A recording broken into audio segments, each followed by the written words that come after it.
And we are going. What's going on with everybody? It is your boy, Eric, aka Young God, coming to you live in the Green Dungeon, giving it to you real, raw, rugged. And I have a special guest on the other line. I will let him introduce himself, man. Who do we have here today? Hello, guys. I'm Daryl Johns. Hey, man, how you doing today? I'm good. I'm just here in my Echo Park apartment, um, and just chilling on the couch. Hey, I'm pretty excited for this interview.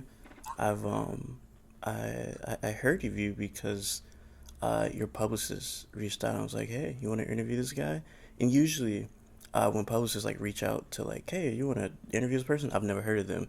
It's usually like ass music. Usually like pretty like wipe my booty meat music. So I'm like, Yeah, all right, I'll listen to them. I don't know. So then I right. listened to it and I'm like, oh, this kind of hard. I'm like, hold on, this is actually kind of good. And then I do more research and I'm like, okay, this guy's a real artist. All right. So ever since then, that's all I've been playing is your album. So you gained a fan to me, man. I just want to let you know that you are really really good Thank you. when making music, or not when making music, but like, do you have like a because like the way they pitch it is very publicly like. When you are pitching yourself to people, how do you pitch your music? Um, I guess um, I was actually just talking to someone literally right before this, and so the common thread between all my songs is I was thinking it's kind of like TV show intro music. Mm. Um, that's kind of the common thread. That was kind of the intention from the beginning of making the music I make. I mean, whether it goes kind of power pop or like fusiony or proggy or I have an Irish song, wherever it goes, it's all kind of like TV show intro music, motivational TV show intro music, like Full House. I'm not that old, but like the reruns of Full House, like Family Matters, and I mean even Drake and Josh. It's not '80s, but still, it's the same thing. It's the same shit. And I think that vibe, that kind of is how I would pitch it, which I think is pretty unique in this day and age. So that saying that in itself, I think would if I was not me, I would seem thought provoking or interesting. No, Um, I was gonna say all of that, yeah. no, I was gonna say Full House. I could see like, Mm-hmm. freaking the white family running down the stairs to your barbecue in the sun, like barbecue in the sun. Yeah, that's exactly what that Yeah. is. That's exactly what that is. The guy who made the Full House and the Family Matters theme song, same guy. That guy was. He had a hot bat. That guy was. He was going crazy. He was not missing with those theme songs. Shout out to Oh, I that guy. didn't. Uh, Same, because you think about it, it's the same. Big news boy, paper boy. He's the same guy. yeah. So that guy wasn't missing. Do I know his name? I don't. Shout out to him. He was going crazy. Shout out to that guy. That makes me want to dive deep into that guy. That guy's crazy. I speaking of, I did a deep dive just before this interview. You're like a child prodigy. Yeah. I was. Well, yeah, he was a child prodigy. Yeah. That would be kind of like Well, it's funny. I was good. I mean, first of all, upright bass is a difficult instrument for an adult. But there's child prodigies out there. Like there's just kid Joey Alexander. I mean, he's probably like 18 at this point. He was a real child prodigy. Was he like Filipino or something? But like he's playing Chick Corea solos since he was like 7. I wasn't fucking. I'm not like Jacob Collier or anything. Like I was great young bass player. I mean, uh, it wasn't until I was 16 where I think I was actually like a great player. But yeah, I guess you could say I was good from a young age. you're that guy. You're kind of underselling it. Like you were. I mean, who else was playing? No, I ended up being good in like a voice in the bass. Gotcha. But I think it wasn't until I was like 16 or 17. Like when I was a kid, I was very good. Some would say I'm a child prodigy, but I wasn't like Joey Alexander or Jacob Collier. But when I got 17, that's when I started to really develop my voice, and I was like, oh, I have a unique voice on the bass and lots of technique. And that's when I started to be able to kind of satisfy myself musically, where I'd be like, oh, I like listening to myself. So it's not quite a kid, but as a teenager, I started. Joey Alexander, that's his name. Joey, yeah. When I think of like really insane child prodigies, like even like J.D. Beck, who's now 21, who's my friend. But like, I mean, I think when he was like 14, he was like already the best drummer in the world. That's like a whole different. That's a whole different kind of child prodigy. But that was good. Shout out to Joey, but I don't think Joey was playing with freaking Bernie Williams. I don't think he was playing "Take Me Out to the Ball Game" with Bernie Williams. Yeah, that's pretty novelty niche thing that I did in my life, especially as a huge Yankees fan back in the day. I went to.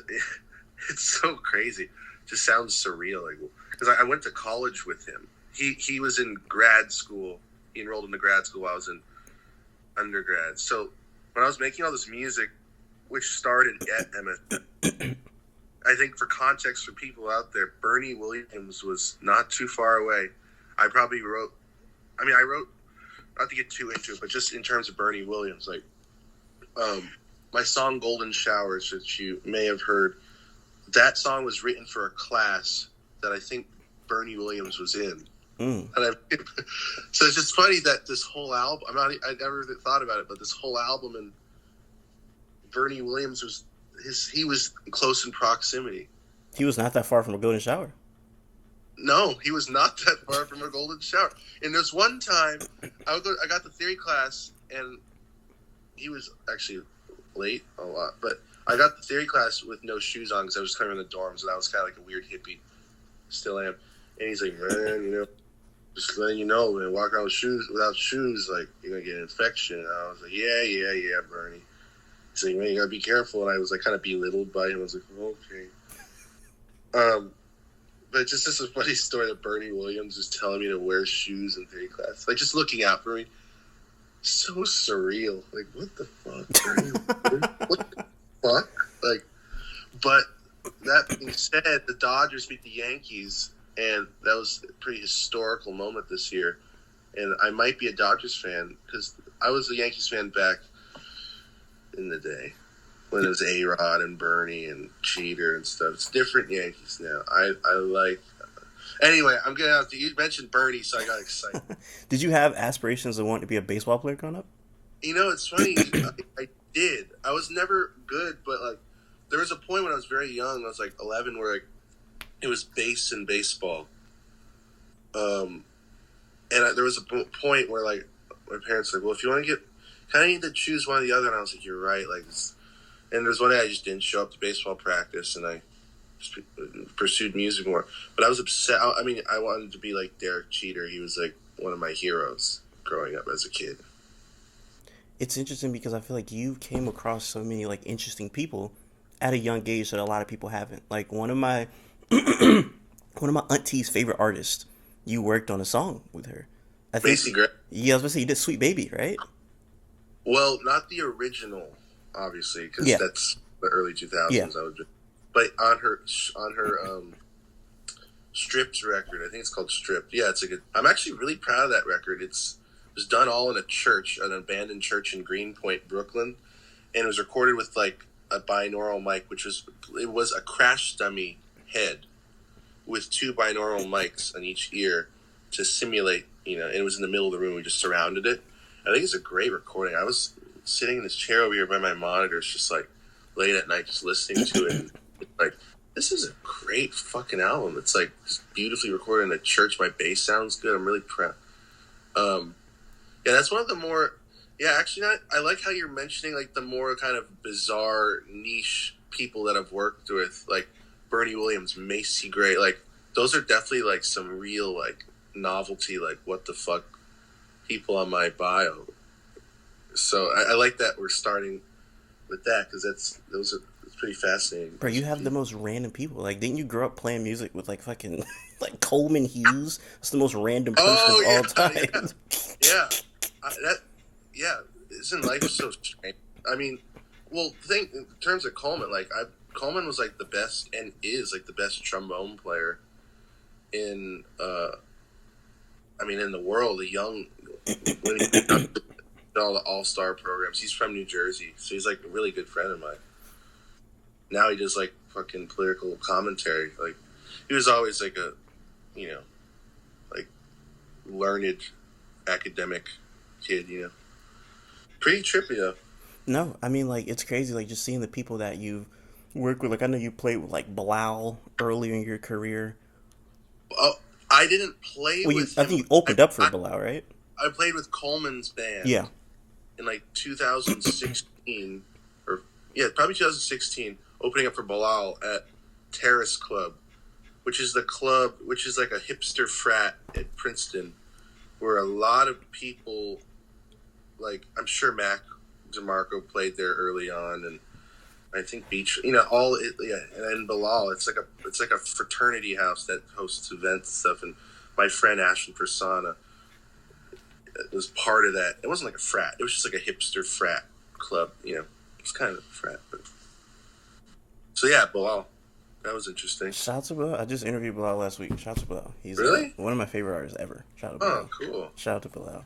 But no, like I said, just even I have a cold. Obviously, I'm just kicking my ass as soon as we start this interview.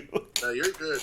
I'm pretty congested too in general. I was out last night. I smoked probably just 2 cigarettes. I'm not a smoker at all, but if I smoke 2 cigarettes, then I'll wake up pretty mucusy.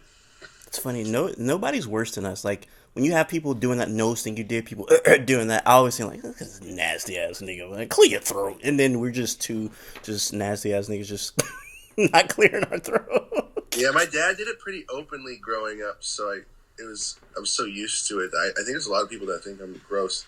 I think they either think it's gross or find it comforting because I'm kind of comfortable doing it around people. And then I think, but maybe mostly they think it's gross. So I've dialed it back a little bit, the booger picking and. Right, we are back, but yeah, no, that's funny that I've never thought about it as a. I never thought about it as like a comfortability thing. Like, this person must be comfortable around me. They're fucking picking their nose. This is real bonding right here. That's funny. That's a funny way to look at it. Yeah, I'd have to take a poll. It's probably more gross. A person that does a lot of gross things and is one of my favorite artists of all time. And that's when I was like, okay, so I really have listed this guy, Mac DeMarco. Mm. I love Mac DeMarco. Mac Uh-huh. DeMarco is one of my favorite ever. And to see that you were signed to him, I'm like, okay, that's interesting. I really got to dig into his music. And then I think, did you like tour with him in like 2017? Oh, not 2017. I moved to LA to play with him, and that was in 2021. 2021. Our first gigs were in 2021. I've probably played in total like 30 gigs. I don't know about 40. But when I first moved here, I thought we were going to do 80 gigs in a row, and then he canceled most of the tour because he was just burnt out. So we did like 15 or 20 or something. So in the past 3 years, we've done like 30 to 40 gigs, maybe more like 30. So, yeah. And I know like a lot of this music is like really old on his album, right? Like even the Yeah. even the Let Her Go remix is like it's an old song, right? Yeah, like that version I did was I put on SoundCloud in like 2017. Yeah. So when I made this album, I was like, oh, I want to throw that on there. So I had to rip it from SoundCloud. I didn't even have the stems. Like I just had to rip it from SoundCloud and just like throw it in and master it. So I was about to say, so like I would assume you go to like a SoundCloud downloader like website, and when you do that, does it like compared to like the actual original to what you downloaded? How much of like quality did you lose? Oh, it sounded exactly like what was uploaded to Okay. sound. It didn't do anything noticeable to the human eye at all. Absolutely love this album though. Even though, like you said, a lot of the songs are kind of like I guess you just finally putting things onto streaming for the first time. Like one of my favorite songs, "Crash." Uh-huh. I know that was Gabriel, Mm. and I was very curious, like what made the switch between like why did you change the title from Gabriel to Crazy? Um, it actually used to be called Crash Huh? originally before Gabriel. So, I recorded in 2018 actually, and then It was called Crash, and I thought when I was releasing when I released under Gabriel, I changed it to Gabriel because like, are you know about Pat Metheny and stuff? No. He's like a jazz fusion guy from like the '80s and '90s, '70s, and present. But he has a song called James. It's really famous, and it sounds kind of biblical. And I kind of wanted to have a nod to Pat because that song is very Pat core. So I kind of wanted to name it like a biblical name to make it sound kind of like biblical and like sweet, like an ode to like an old friend that doesn't exist. So I just called it Gabriel to just give it that kind of sweet vibe, you know. And I thought Crash was a little bit like, check out my new single, Crash, out now. Like it just sounded a little like immature and dumb. I wanted something a little bit more like adult contempo kind of thing. And then I started cringing at Gabriel just because I was like, why is it called Gabriel? It's not. That's not what it's called. So on the album, I was just like, it's Crash. That's just what it was called. Like, so put it back to Crash. Great song either way. So, Gabriel, Crash, whatever you want to call it. It's a really good song. And even something like I'm So Serious, we were talking about like the whole 80s sound. Like that sounds like a song that came out in the 80s, didn't blow yeah. up, and like last year TikTok found it and it was like, has anybody heard this old song from 1982? It's fucking amazing. And like they blew it up. Yeah. That's what that sounds like to me. And it's a really, really great song. Yeah. I always thought it sounded like some guy in his basement in like 1982 in the Midwest trying to make a Prince song and kind of falling short. Or not necessarily falling short, but like someone commented in the YouTube comments, like, sounds like Midwestern bowling alley 1982. Mm. I was like, hell yeah. I like how people actually really, I've seen people say that year, 1982. It really is 1982. It's so 1982. It's very 1982. It's not 1985.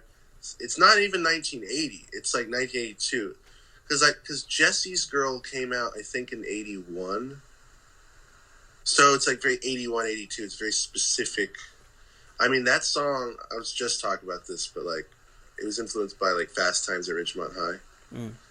You know that movie? Yeah.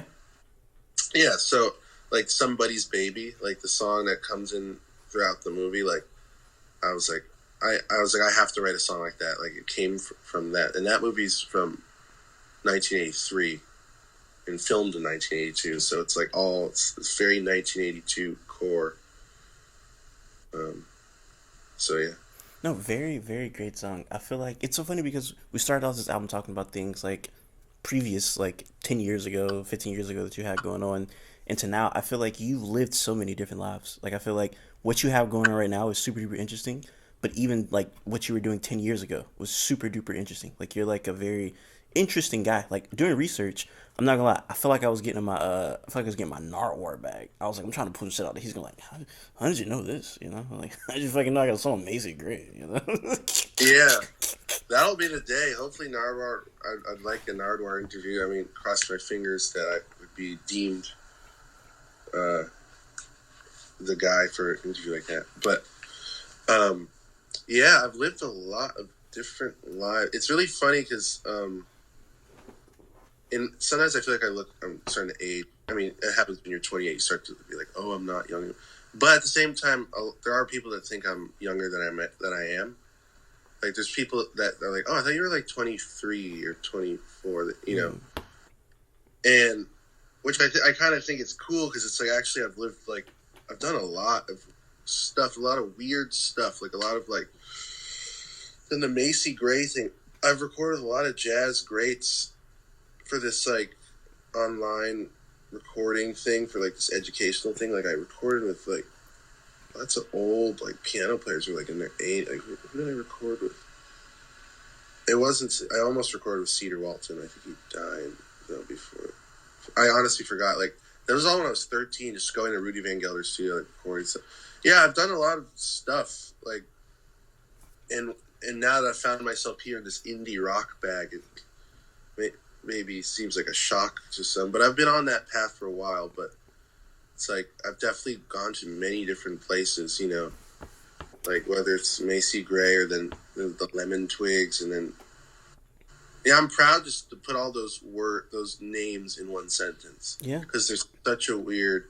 Lemon Twigs and Mac is cool. I mean, that makes sense. They're both in indie rock, but then Macy Gray, it's like what? And then like you could put Bernie Williams in there, in a way, and then all the jazz stuff. So I'm proud to have. I'm very proud to have a very strange combination of people I've played with. I feel like it makes sense because you come from a very like musical family. Like your mom, your dad is very talented. Like both of them are like talented like musicians. So it. And I think a big reason, which actually is very obvious, there's some people out here, even in LA, I mean, that don't even know I play bass, which I'm kind of into. They just think I'm just a hipster guy that like plays with Mac sometimes. But little they know, I've been like a freelance bass player my whole life. They're like, who's So, the homeless guy with no shoes on? With Mac, or Mac that DeMarco. homeless guy with no shoes, exactly, or no shirt, which I'm infamous for not wearing a shirt out in public and just a jacket. But like I'm a bass player, and when you're a bass player, you get called for all sorts of stuff, especially if you play upright and electric.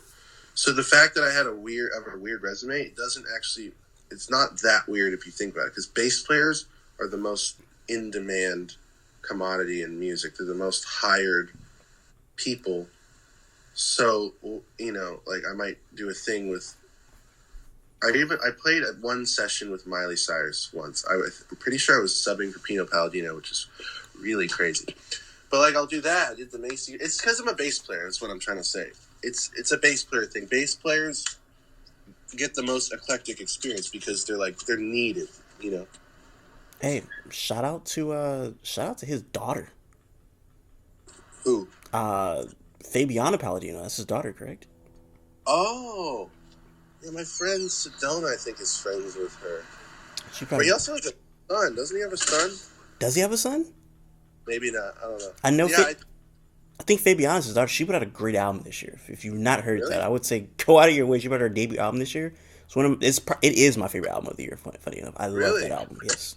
Fabiana Palladino. I gotta Yep. check it out. Shout out to because I remember finding out like, oh, her dad played on Voodoo with D'Angelo. Like this is crazy. Yep. So yeah, she's nuts. It's funny because you said when people see you, they guess all type of ages, 23, 28. I'm very curious when people see you, what do you think your race is? I've asked people. Some people have just said like, "Oh, I just didn't really think about it. You're just Daryl," but like, I also don't think people. Wouldn't say people are like, "Oh, that's a white guy." I don't think anyone would think I that. thought like five different things. I'll say that. Like, I mean, I am mixed black and white. I'm like 25% black and like 75% white. But just enough where it's like I'm definitely not like maybe I could be Latino, but Latino pretty much could be black and white. Like that just I could be like maybe someone would think I'm Argentinian. Actually now, especially in my haircut now, like I think people with me and my associate Pedro specifically, like in my I'm So Serious video, like we're rocking, and I was looking at it, I'm like, oh, we kind of look like some Argentinian rock band from like the 80s. Maybe people would think I'm like from like South America, I was or gonna. You got a little Moroccan in you. Like if you told me like French Montana was your big cousin, I wouldn't bat an eye. uh huh, A little bit of modern day Egyptian. uh huh, I can see it all, yeah. and I can see it black and white too. It's you could be a lot of things. You could blend in. Like if there was some type of like race war, and whoever had like the best side, you could just say, hey, I'm this, and I'd be like, we believe you. I could bring them together. You could do that as well. Yeah, That's very funny. I die. You, Maybe I die. you're a walking peace treaty. Yeah, exactly. My existence is a walking peace treaty. That might even be the name of the song, a walking peace treaty. That's pretty cool. But no, like I said, all I've been listening to for the past like week is your self-titled. It's one of my favorite things by far. I can't wait to see like what you have coming up next. This just came out, So are you already thinking about like the future and what you got planned next? Um, I don't fully have closure with the album in the sense of this sounds a little crazy, but I'm gonna re-release the cover on Spotify. I have an alternate cover that I think is better. Mm. Um, I mean that other covers can exist too, but I'm gonna just have an alternate cover because I just want to. That would give closure with it. Also, I'm gonna release. I want to release a deluxe version with a bunch of different mixes, different speeds. And in the club, house world, like that's like very common to release like remixes and stuff. But I want to do that to my music because I think a lot of the music, it would be really cool to hear very vaporwaved or very slow or even faster or alternative mix. I want to have it like a 2 hour deluxe version because I feel like the music has so many endless combinations that's still I'm still hungry to kind of show that. But other than that, I just did a gig at Gold Diggers, and it was sold out, and it was one of the best shows I've ever had where people were singing the lyrics. It was recorded on VHS by these kids that came from Philly to kind of document what they call the LA DIY jazz scene. Mm. Um, so they came and they filmed the whole show like on a high-end camera, and there was a board recording, and I'm gonna put that together. And it was a pretty lit show. Like at the end, people were moshing. I was not expecting to the Irish song "Maggie and Me," Oh. and I might.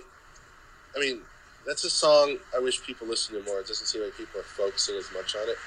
So I might release like a live version of just that song. That might be like the next piece of art I put out is footage, which I guess would be a music video, but more just live footage / music video of Maggie and Me. That'd be alright. And That's a great outro. what do you say? It's a great outro. A great what? Outro. Great last song. Outro. Oh, yeah, I think it works great as an outro. But I think the next thing I'm gonna put out before like I start doing new music or whatever, I want to put out the live version of that just to show people that the concert, it's not just about the recording. It's like I want people to be like, oh shit, this is like an event that it's like a place to be, like we're Circus du Soleil that's stupid, but like it's like, oh honey, you want to go see it's like going to see the Blue Man Group or something. Yeah. It's like an event to go to, so that will be like a testament of like, whoa, this is lit. And then maybe I'll throw that on Spotify, the live Maggie and Me. And then I think the next thing is I might just want to edit the whole thing and just show the whole live concert and just have that on YouTube. Mm. That will give me lots of closure with the songs because it will show different dimensions of the songs. It'll be a live album. It'll be the live album. It'll have a dope cover. And then, so it'll be a mixture of live album, like hopefully deluxe album eventually. But as I'm working on all this, I think starting like a new project fresh, I need to be in another place. Like I'm going back to Jersey for the holidays, and I'm going to hang my parents' basement where I actually kind of started this album. And I think I'm just going to go with a blank slate and just kind of meditate in that basement and just kind of maybe crank out some fresh tunes on my parents' computer. I think I just need to be in another environment, not LA, to like, I feel like fresh brain, like what's the next thing, There's also like tracks that didn't make the album that were unfinished. Like there's unfinished business as well, so there's that as well. But that's kind of the plan. I think the live footage and album and Maggie and Me is like my next passion thing that should be released in the next couple months or so to kind of just keep the fire of the album going, show a different dimension of it. So I Sorry, that can't. was a lot of words. No, you're good. When you got to, I'm not gonna lie, you kind of got me anxious because you're walking so much in and out the house. I was like, is somebody finna just come kill this nigga or something? Like you kept walking in and looking out the window. I was like, this nigga's paranoid. He's making me paranoid right Oh, now. sorry. That's No, so I'm just funny. pacing. No, no, no, no. I feel you. No, but no. I can't wait for the Maggie and me footage. I don't. I want to see people moshing to that song now. Yeah, it was fucking crazy. I put on a. So we played the whole album, and we played Maggie and Me. During Maggie and Me, I put on a Dropkick Murphys T-shirt, and it kind of suddenly turned into like a hardcore show. It was so loud. Like we were trying to make it as loud as possible with the sound guy, and then we played that, and then we played I'm So Serious again, like a reprise, and then what happened after that? And then I was like whispering to Chris in his ear. I was like, play, because he has the laptop playing the tracks. I was like, play Maggie and Me, but like up 5 clicks on very speed, so it's faster. And then we played that, and then people went, or actually, when people started going nuts is when the reprise of I'm So Serious came out. Because it was Maggie and Me, and it was very triumphant. And then it was I'm So Serious reprise, and then that's when it was like, oh my god. It was like, it started to actually feel like a real show. Like I was like learning, like, oh, that's like the reprise, the drama, the tension, the release of it. When it came back on, people were going nuts. Like it was like, it felt like, oh, this is the show. This is really. And then we played Maggie and Me faster, and people, it got like, not violent, but it got like pretty fucking, yeah. It was, people were apparently dropping like flies. Like this guy like had to be carried out or something. Like, but I mean, I like the chaos. I don't know. I'm all for the whole spectrum of emotion. Like part of the set was just like waiting for 4 ballads in a row. Like people just like maybe getting bored. Who knows? And then that song kicked on. But yeah, so when the reprise of Maggie and Me came on, it was like fucking nuts. Like I was sweating, and yeah, that was pretty magical.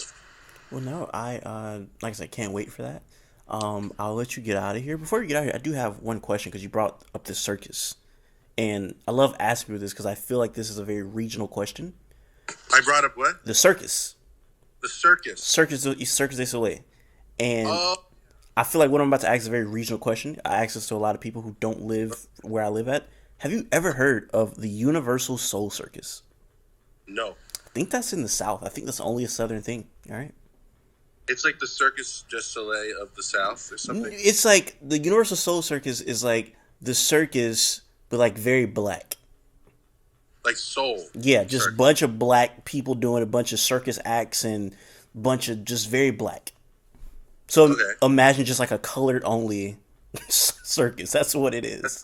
Sounds cool. It is very fun. I haven't been in a very long time, but shout out to the Soul Circus.